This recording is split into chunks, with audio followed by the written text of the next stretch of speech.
All right, welcome everybody to today's training.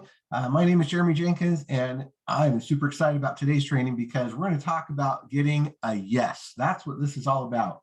7 steps to yes, right? Because when we're doing our business, that's what we do, right? Our job, our role in all of this is to go out and introduce what we're doing to people, right? That's the gist of it, okay? And by doing so, we actually get rewarded, right? The company will pay us for inviting people to be part of this thing. So that's the super exciting thing. So what do we got to do? What do we got to do to get people to not, only just take a look at it, but to say yes? Okay. So we're going to go through these 7 steps real quick and hopefully start to implement them in what we're doing. So the first thing we have to understand is why it is we are rejected sometimes, right?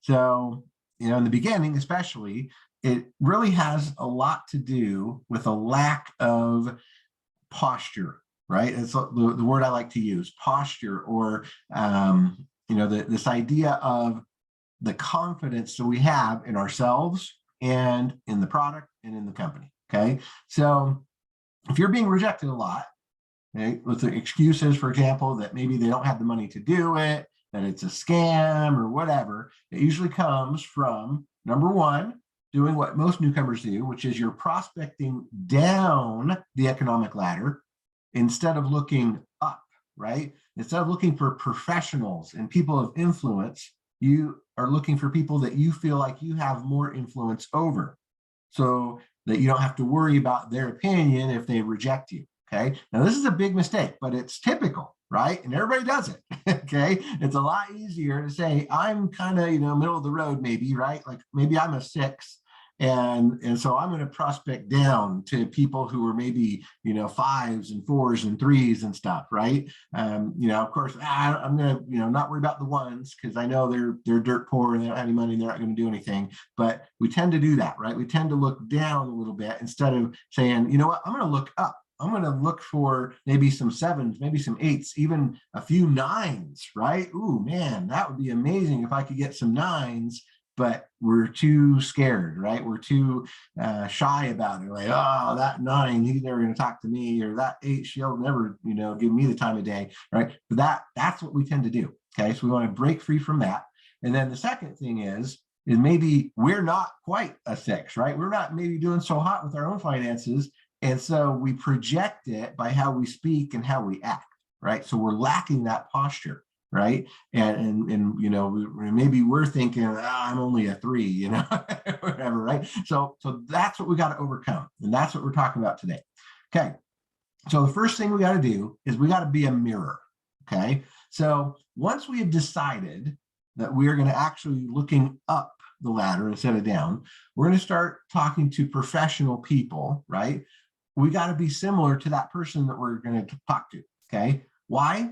Because people want to do business with individuals with whom they feel comfortable, right? So we got to look and try and establish that feeling of friendship, right? That we're on that same level, that we have a common theme or something, right? People work with people they know, that they respect, and that they trust. So we must make that connection. So we got to think about, the same type of interest, right? Communication styles, personality, maybe, that helps us establish that relationship of trust based on common beliefs. Okay. So in other words, be a mirror, right? If we're going after a professional, we got to look like a professional. We got to, kind of put ourselves at that level. And some people have said, oh, fake it till you make it, right? I don't know that that's necessary, right? Because, we can be professional without having $1 million in the bank. You don't have to have the money. That's not what makes you professional. Okay. So don't tie those two things together. Don't think that you can't be a 7 or 8 or a 9 just because you're not making 6 figures already. Okay. That's not the important thing. Okay. Second thing we got to do is we got to break the ice. The purpose of this is to break the tension of the call, right? Or, just basically make them feel that you're a real person and you're not a robot making a sales call, okay? We also want to leave a lasting impression that makes them remember us and makes them want to work with us. And if we've just met a person, Okay. If that person is willing, the simplest thing to do is just start the conversation with them with the real purpose of creating a relationship, right? Not diving right into that sales thing and, hey, here's how we can save you money on your next trip or whatever, right? No, we want to be able to actually get to know them, right? Understand them, okay? See what their needs are, see where they're at in life, and how what we have could maybe be a solution for them, right? If you're going to try and sell your opportunity, you're going to end up losing your opportunity to create the relationship, because that person just be like, who is this guy, right? Who is this lady? I don't know. Okay, so then we're going to create that relationship. This is part 3. Establishing that personal relationship is fundamental. It's the most fundamental part to creating a business and sales relationship in online and face-to-face business. To be they traditional or network marketing, doesn't matter. Okay, and this goes in all aspects of business. I think that most entrepreneurs in our early days, we try and hook people into our team, right? And that's precisely what keeps them away from us, since the prospect perceives that all they want to do is just sell me something. So even though businesses are based on sales and formation of teams, the simple fact that they perceive us as they just want to sell me, it makes them unconsciously relate it as unpleasant.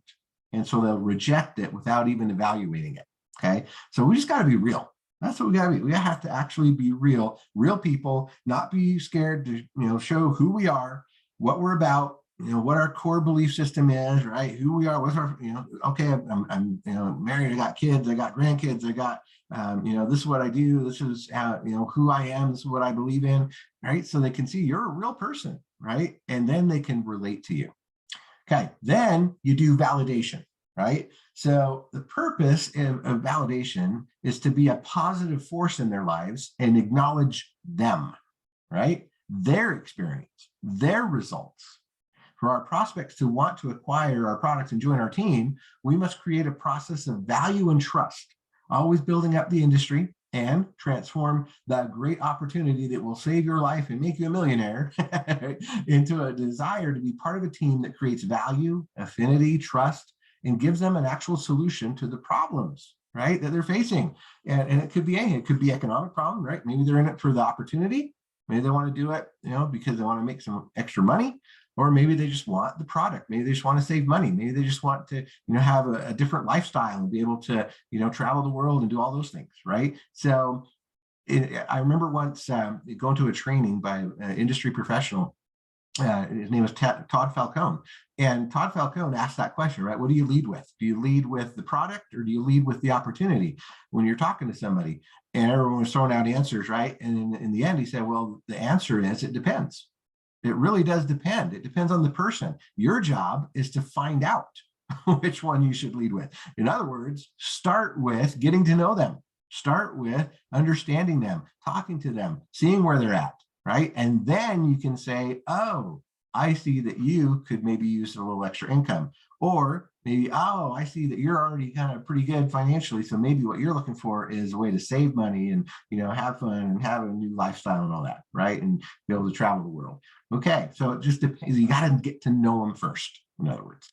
Okay, then we do a call to action, right? The purpose here is to ask the questions to reveal any dissatisfaction with where they are right now in order to invite them to take a closer look at what you have to offer and how you can then resolve that frustration they have.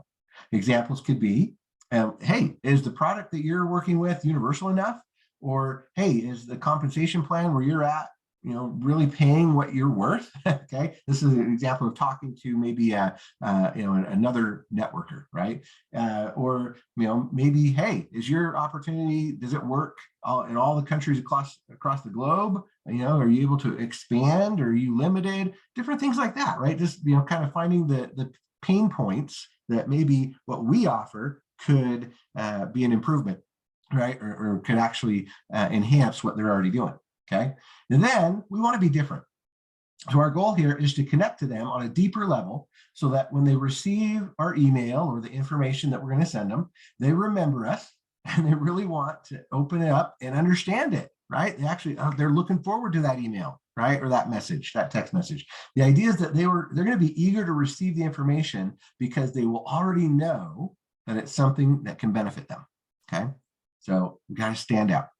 All right. And then, of course, we do the close, right? Once we have shown the initial information, normally that person is not going to make a decision on the spot, and that's okay, right? What we want to do is introduce a process, right? Because closing a multi-level prospect or an affiliate type prospect is a process, right? It's not a sale. It's not a, get them right now and, or you've lost them forever kind of thing. Right. And that's a key difference. And I'm not trying to bash direct sale or sales, right? Because I know there's a place for that. Right.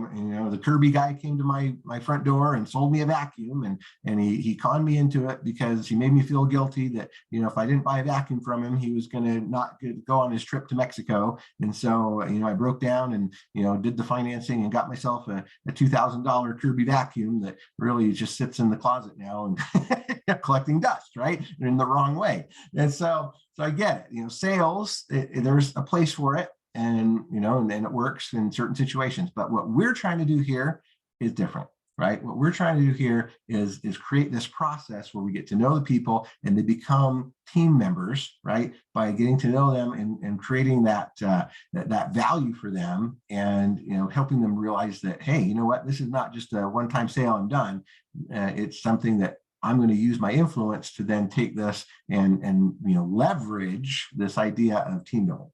So that's why it's very rare at the very first that they're going to say yes. In fact, we got to get rid of that possibility from our head because they're going to need an informed decision to be made, right? So there's always going to have doubts and questions and whatever, and that's totally normal. What we got to do is set up another appointment, either at an event, an online conference, something, right? A training session for the team, a product presentation, whatever it is, and then get a real commitment from them that they will attend, okay? If we can do that, then we're going to get a yes, right? People are going to say, oh, okay, yeah, I will come and see more about this. And that's the yes we're talking about. We're not talking about a yes of, I will buy the product right now, right? Sign me up. No, we're talking about a yes that, hey, this looks interesting and I'd like to know more about it, okay? So here's an example conversation you could have. Right.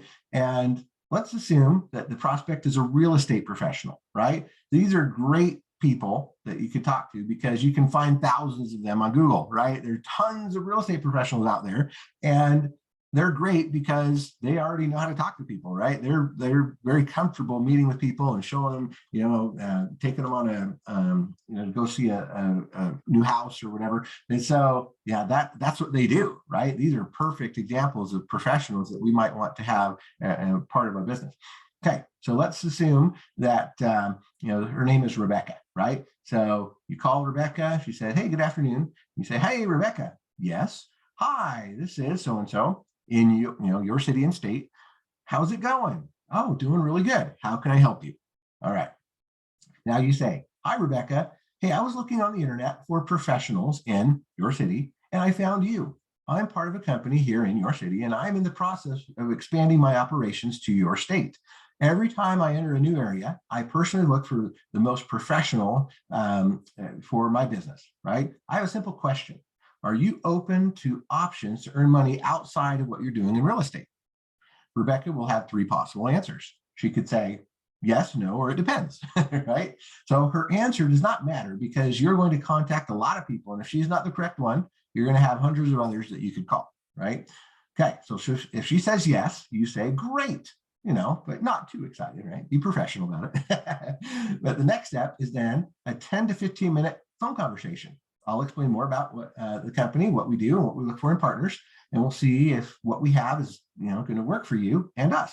How about such and such a time or such and such a time, right?